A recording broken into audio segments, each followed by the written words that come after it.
Ketika altcoins lainnya mulai ditinggalkan karena seiring banyaknya keraguan di pasar kripto, Cardano justru mengalami peningkatan minat selama penurunan harga di ekosistem kripto dewasa ini.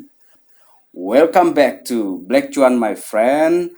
Pada update video berita kripto kali ini, kita akan berbicara tidak hanya mengenai Cardano yang semakin diminati oleh investor maupun whales atau paus ya, tetapi ada juga update mengenai keadaan pasar kripto sekarang ini, seperti informasi mengenai Bitcoin, Ethereum, dan terakhir ada update dari mid cap atau middle caps altcoins yakni VeChains.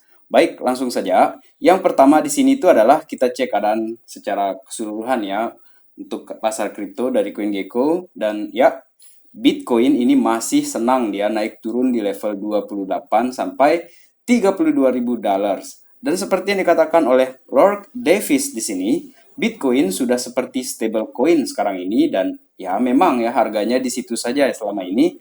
Apakah traders sedang wait and see dulu ini?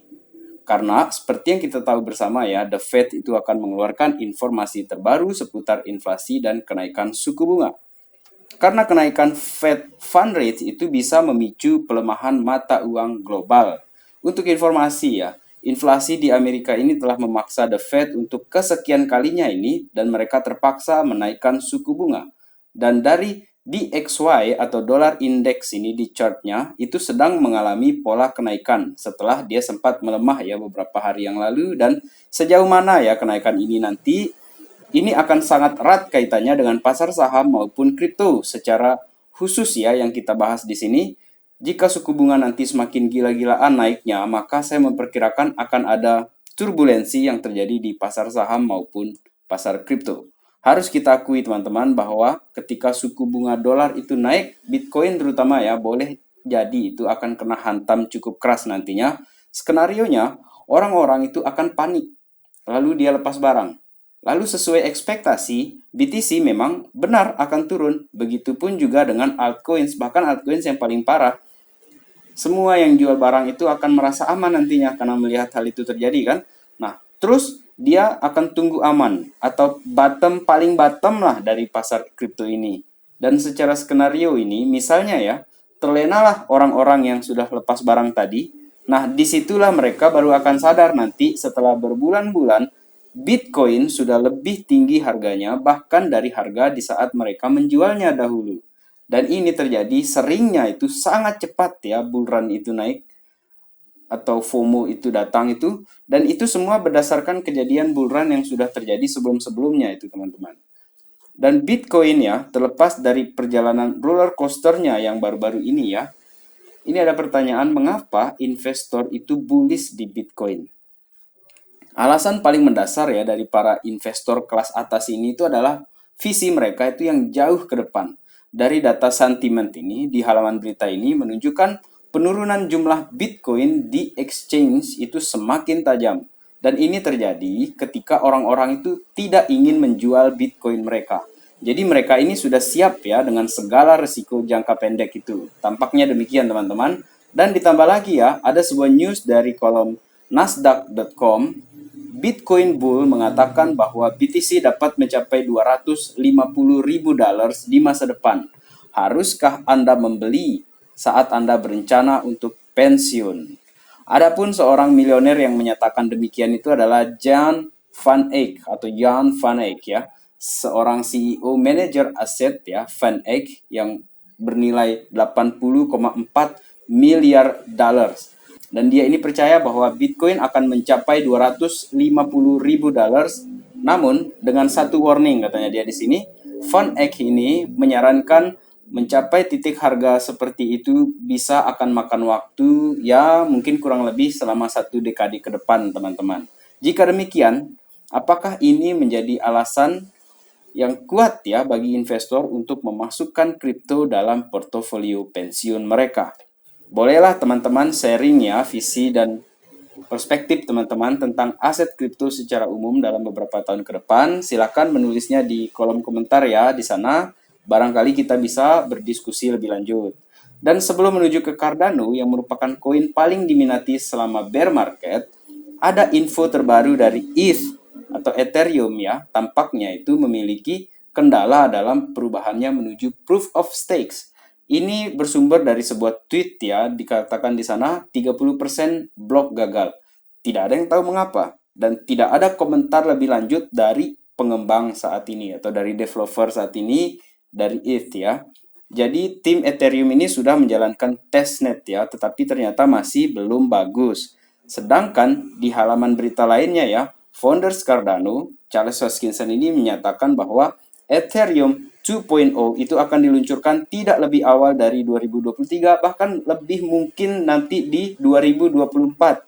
Dan itu bertepatan saat bull run BTC atau halving mungkin ya nanti di 2024 itu. Dan Hoskinson yang dulunya ini juga adalah salah satu foundersnya Ethereum ya bersama Vitalik Buterin, dan dia mencatat dalam wawancara Fireside baru-baru ini bahwa versi Ethereum yang akan ditingkatkan itu baru akan diluncurkan tidak lebih awal dari tahun 2023.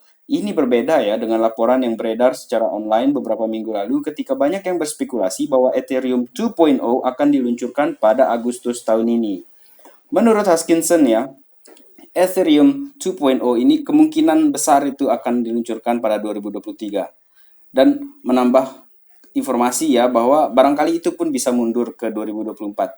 Itu pun tergantung dari kemajuan yang dibuat oleh developer yang ada di timnya Ethereum. Nah, teman-teman, jika demikian ya, Ethereum ini harus menunggu bull run dahulu ya sebelum menjalankan shifting atau merge-nya secara sempurna.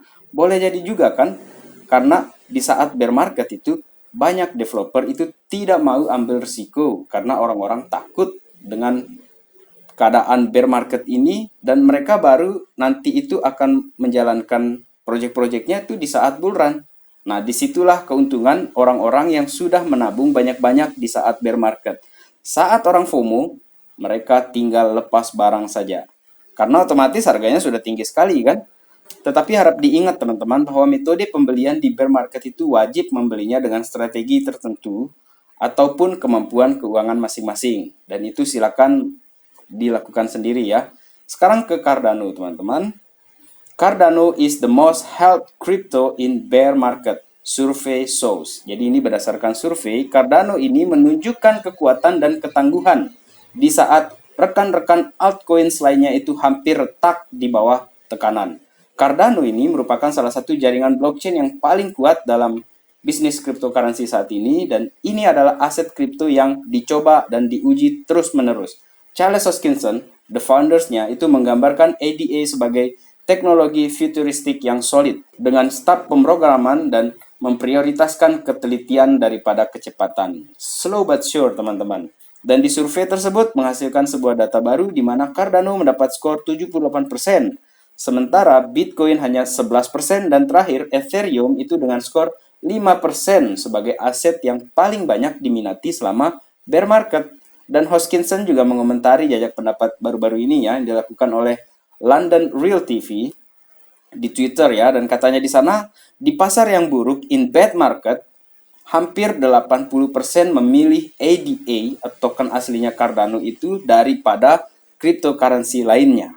Dan masih tentang Cardano teman-teman, the most surprising area of growth on Cardano is in the NFT space. IOHK Charles.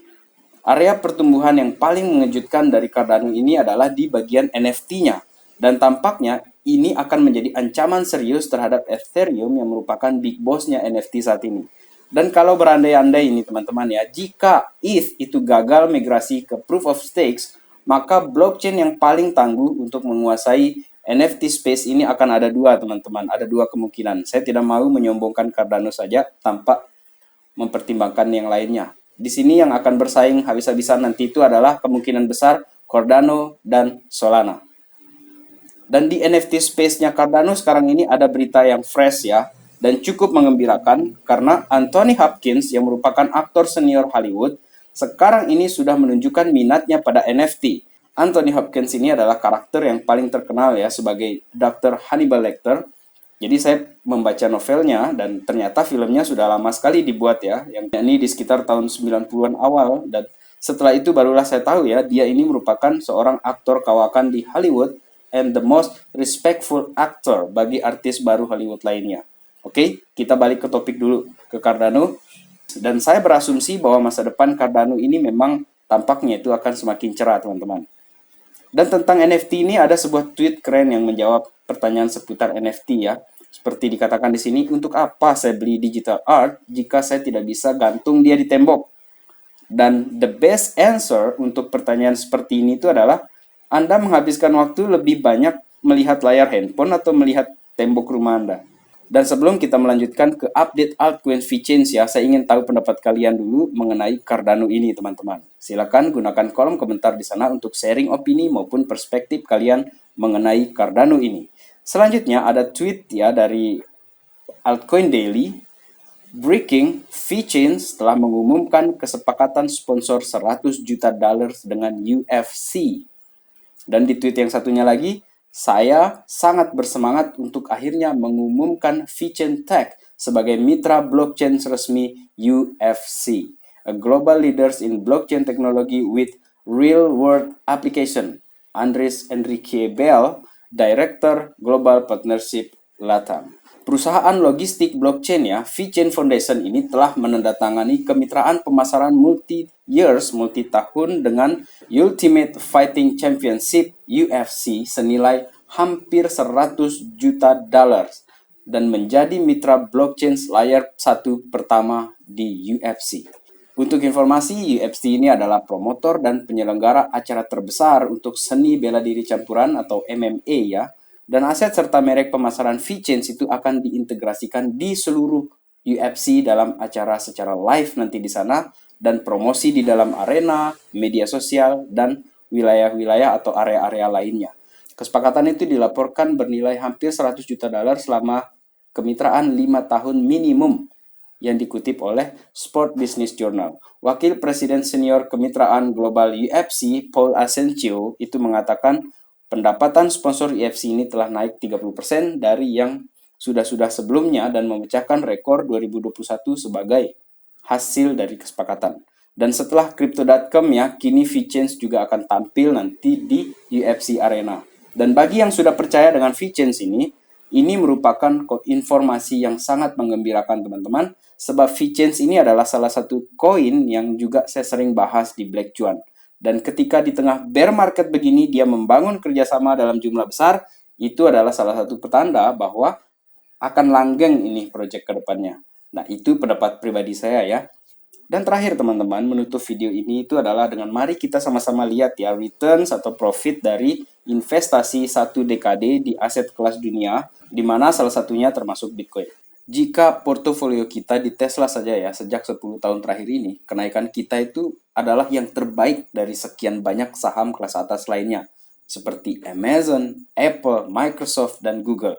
Di Tesla, kita mendapat persentase sebesar 12.039%. Sedangkan di emas, teman-teman, selama 10 tahun belakangan, aset kita itu akan sangat stabil, bahkan bisa dikatakan flat dia. Hanya ada kenaikan 9%. Dan di Bitcoin, seperti kita lihat di sini ya, kenaikan itu sebesar 569.772%.